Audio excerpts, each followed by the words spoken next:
সন্তান বড় হবে, বড় হয়ে বিয়ে শাদী করবে, এটি দুনিয়ার নিয়ম।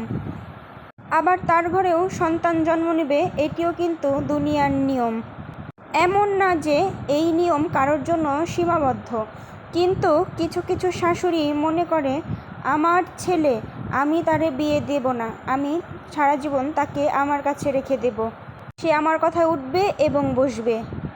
আর যদি ছেলে বিয়ে করে, শুরু হয় ছেলের বউয়ের সাথে প্রতিদ্বন্দ্বিতা, প্রতিহিংসা। ছেলের বউ হয়ে যায় তখন তার শত্রু। সে তখন মনে করে এই মেয়ে মনে হয় আমার ছেলেকে আমার কাছ থেকে কেড়ে নিয়েছে। আরে ভাই, এটিই তো দুনিয়ার নিয়ম, দুনিয়াতে তো এটিই হয়ে আসছে। বিবাহ বন্ধনে আবদ্ধ হলে একটি ছেলে একটি মেয়ে একসাথে সময় কাটাবে, একসাথে থাকবে, এটিই তো বাস্তব। কিন্তু কিছু শাশুড়িরা মেনে নিতে পারে না।